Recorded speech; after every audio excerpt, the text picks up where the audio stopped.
New update. I had a huge fight with my mother because I wouldn't forgive my predatory uncle. My uncle assaulted me multiple times since I was 15. I tried to seek protection from my mom, but all she cares about is me brother. Nothing has changed since I told her. I felt hurt and betrayed, and I decided to tell my dad. He took action, and now mom said I am the reason making our family fall apart. When I was 15 years old, I've been sexually assaulted by my uncle. He assaulted me multiple times. I told my mother, and she said she would talk to him. She threatened me not to tell my dad because my dad would kill him if he knew, but nothing changed. He was there at every family gathering, despite my wishes to my mother to protect me. I moved out as soon as I became 18, never saw him again. He got married, and now he can't have kids because he is infertile. I was visiting my family last week, and my mother, who has zero consideration of my feelings, said, "My poor brother can't have kids." I screamed at her face. How on earth she can feel bad for him while she doesn't feel anything about me? At that moment, she said something I will never forget. She said, "I told you not to wear revealing clothes in front of him. It has been 12 years, and he got his punishment by not having kids." I feel betrayed by my own mother. Edit. Thank you for your support. I know it's too late to speak up now. I feel ashamed that I was silent for 12 years. I wrote this post to speak about what really happened to me 12 years ago, and this is the first time of my life that I share this secret that I've been holding for so long. I know that I should have told my father back then, and I'm regretting that from the bottom of my heart. I'm going to tell my father very soon. Thank you again. Update. Hello everyone. It has been a while since my original post. I would like to thank you for your support. I made the original post because I felt really hurt and betrayed. I didn't tell anyone before other than my mother. Seeing your comments gave me a huge courage to speak up. I told my dad about everything. I was begging him not to do anything that would get him in trouble. The first reaction of my dad was pure anger. He told me why I didn't tell him, how he is supposed to forgive himself after knowing that he didn't protect me. I never saw my dad cry before, but seeing his tears just broke my heart. He took me to the house, and he was literally screaming at my mother's face. She admitted everything and didn't lie. He told her that he didn't want to see her face again. She left the house and went to my grandmother's house. My dad told me that we would go to the police the next day. We talked all the night. It was the hardest night of my life. Opening up to my dad and explaining to him everything is just hard. He would have a moment where he said he would kill my uncle, and I just broke down in tears in front of him. He promised me that he would not do anything to him. I had work in the morning while I didn't sleep the night before. I called my coworkers to switch the shifts with me, but they didn't accept. While I was at work stressing out, my mother called me, and she was screaming, saying my dad went to my uncle's house, and my uncle was severely beaten by my dad. She told me that I was the reason that our family fell apart, and I should live an unhappy life. It was like hell. I was sleep deprived, and my panic attacks were out of control. All the family members knew. Everyone is calling, asking me the same questions over and over again. Being reminded of those memories every second is just unbearable. I went to the police. They said the statute of limitations had passed and why I didn't report my uncle 12 years ago. The officer told me, "We can't help you if you didn't help yourself by reporting him 12 years ago." I honestly knew that this would happen, but it made me feel worse. I felt degraded and treated like I was less than a human being. My aunt came to meet me, and she said that my uncle has been always suspicious. She said that my grandma, who is now in her 80s and suffering from dementia, said too many things that were just weird after she had dementia. She said to my aunt, "Don't let your brother bring the children to his room." And my aunt said that my grandmother, after saying that she would freak out, and she would repeat this sentence over and over again.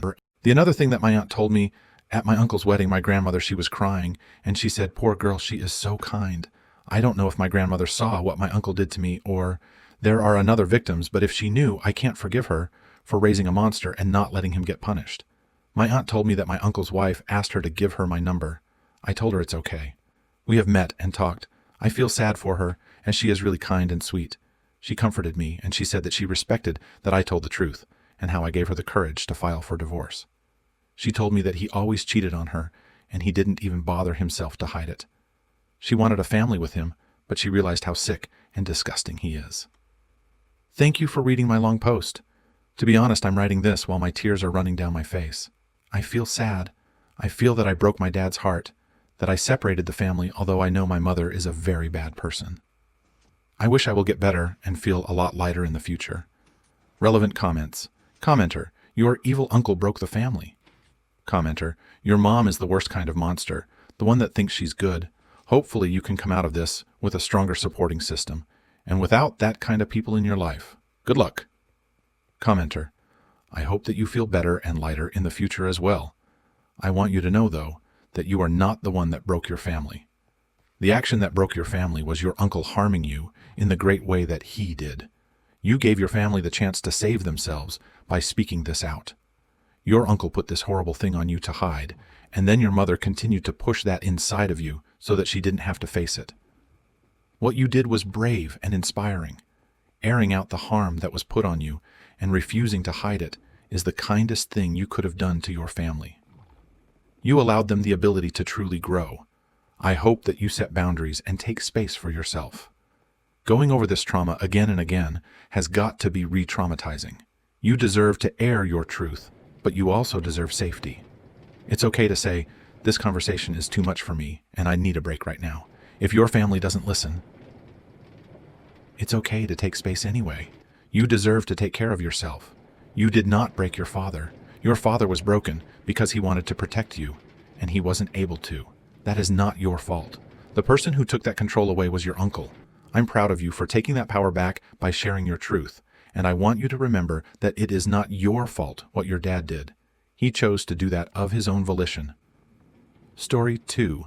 AITA for refusing to move back into my home because my husband moved his ex-wife in without asking me. I, 29F husband, 34M, and I have been married for 2 years, and we've had an unconventional living arrangement that worked for us until recently. I travel frequently for work, so I keep an apartment in another city where I stay during the week. My husband lives in our shared home, where I come back on weekends and we make it work. Everything was fine, until about 3 weeks ago, when he dropped a bombshell on me. His ex-wife, 32F, lost her job and couldn't afford her rent. Without discussing it with me first, he offered her to move into our home temporarily until she gets back on her feet. To clarify, this is the mother of his 10-year-old son, and they've always maintained a cordial relationship for the sake of their kid. But I feel blindsided and betrayed because this is a huge decision he made alone, and now she's living in my home. When I told him I wasn't comfortable with her being there, he told me I was being selfish, and that this was about helping his son's mother, not rekindling anything romantic. He's acting like this is all about doing what's best for his son's stability, but I can't help but feel disrespected. Why didn't he talk to me first? It's like my opinion doesn't matter in our marriage. To make matters worse, the ex-wife seems way too comfortable with the situation. She's acting like this is her home too. She redecorated the guest room without asking anyone, and even suggested we all sit down for family dinners on weekends, which I absolutely refuse to do. I told my husband that until she moves out, I won't be coming back to the house. He's furious, calling me immature and saying I'm choosing my pride over his son's well-being. He claims I'm acting out of jealousy, but it's not about that. It's about boundaries. Then things got even more complicated. My husband revealed that his ex-wife has been struggling with mental health issues, and that if she doesn't show stability, she could lose custody of their son. He's terrified that she might spiral, and their son could end up in the foster care system. He framed it as if I'm the one standing in the way of his son's future, and now I'm feeling incredibly guilty. But at the same time, I feel like this is being used to manipulate me into accepting a situation that I'm not okay with. My husband admitted that he's been financially supporting her for months without telling me. He said it was just to help her out with groceries and bills, but this feels like a betrayal too. I thought we were supposed to be a team, but he's been making major decisions behind my back that impact our life together. I know she's the mother of his child, but where are the boundaries? Am I just supposed to let her live in my house indefinitely? What happens if she never gets back on her feet? And how am I supposed to feel knowing my husband has been secretly helping her financially? I feel like I'm being gaslight into accepting something that makes me uncomfortable, but now I'm wondering if I'm being heartless for prioritizing my comfort over his son's well-being. AITA for refusing to move back in and setting this boundary. Or am I overreacting? Relevant comments. Commenter, why can't your husband take temporary custody of his son while his ex gets herself together? And why would that child end up in foster care instead of coming to live with his dad? Your husband has been way too comfortable making decisions about your house and finances without talking to you first, and you're right to put your foot down. I'd give him 1 week to find her a different place to stay, and then file for divorce. The longer you allow her to stay in your shared home, the harder it's going to be to move her out. OP, that's exactly what I've been asking myself. It makes no sense why their son couldn't just stay with us while she gets back on her feet. The foster care excuse feels more like emotional manipulation at this point. I agree, my husband's been way too comfortable making these huge decisions without me, and it's honestly making me question everything. I hadn't thought of giving an ultimatum with a specific timeline, but that's probably the push he needs. If nothing changes, I'm definitely going to have to start considering divorce seriously. Commenter, you're not overreacting, you are underreacting. I would just start the divorce procedures. He is lying to you for months. He is giving away your money to her. Or is it his money? If it's shared assets, it's even worse. Take a good look at what your future is going to look like. Every time she has something, he will drop everything to help her. Also, why do you think she is enjoying this? She got her family back. In her mind, it's already her house. IDK, or it's your house or a shared asset, but get your ducks in a row with a divorce lawyer and follow their advice. Good luck.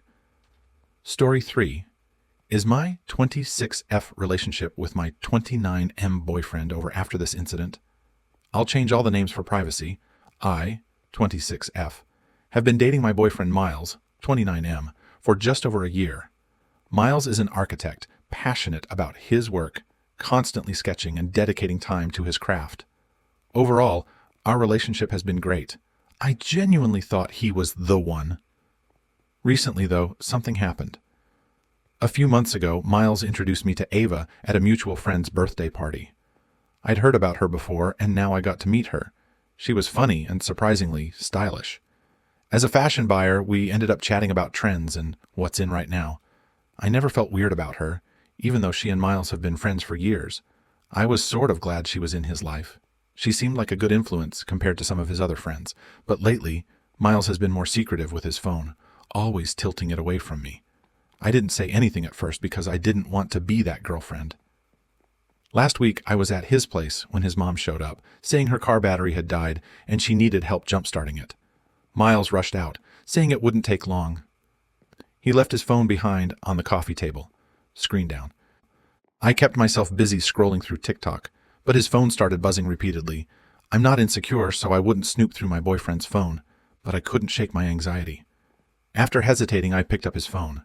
All I saw were just work messages, making me feel stupid for snooping. But then I checked everything, including the gallery. What I saw made my heart drop. Explicit photos of Ava.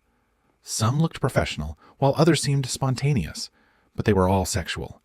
I felt like throwing up. When Miles returned, I couldn't hold back. Why do you have photos of Ava naked on your phone? His reaction was strange. He didn't freak out or deny it. Instead, he just stared, then said, "It's not what you think." He insisted, "It's nothing, and you're overreacting," never addressing my concerns. Eventually, he got defensive, making me feel wrong for invading his privacy. I just decided there and then that I should leave. He's been texting nonstop, but I'm too angry to respond. I can't stop thinking about those photos and can't eat without feeling sick. Why AVA? Why was she sending him that stuff? Why was he even saving them? He can't think I'm that dumb not to find out. Is this salvageable? What am I supposed to do now? Relevant comments. Commenter. Well, it all looks clear to me. He's interested in her. Nothing you can do about it. Save yourself some trouble and delete him from your life. Commenter. Do you want to salvage it? And if so, why? I could never be with someone I can't trust. You'll always wonder every time he picks up his phone. An extra, comes home a little late, grows a little quiet. Trust doesn't come back no matter what people say. What happens is, you lower your standards. You go numb. Part of you dies as you bury your head. But the guy who you can trust and who will love you and be loyal is out there, and you may miss him by staying with a cheater. Commenter. His responses are insufficient. There is no scenario in which receiving explicit photos from another woman, friend or not, is appropriate. He's an architect, not a fashion photographer, and even they have boundaries. You don't need more evidence. You have enough to end it. You won't be the one who ruined anything or overreacted. He did that when he was disrespectful to you. Story 4. Ida for not letting my cousin bring her baby to my child-free wedding and refusing to make an exception when she showed up anyway. My husband, 29M, and I, 27F, got married 2 months ago. We decided early on that we wanted a child-free wedding, not because we don't like kids, but because we wanted a more adult atmosphere with no distractions. We made this clear on the invitations, and most guests were completely fine with it. We even provided a list of trusted babysitters in the area for those who needed it. My cousin, 26F, has a 1-year-old daughter, and when she got the invitation, she called me to ask if she could bring her baby.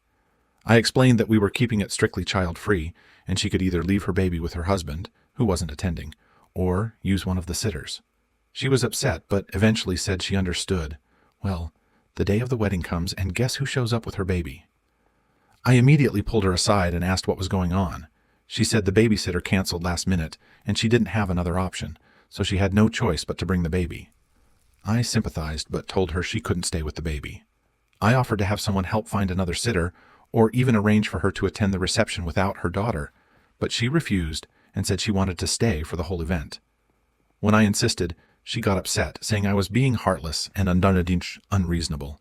In the end, I had to ask her to leave. Now, some family members are calling me a bridezilla, saying I should have been more flexible, especially since it was a family emergency. My cousin has barely spoken to me since. My husband and I stand by our decision, but I'm starting to feel guilty. AIT, thank you for sticking around until the end. If you liked our videos, please remember to like, share, and subscribe to keep up with our latest content. Have a wonderful day.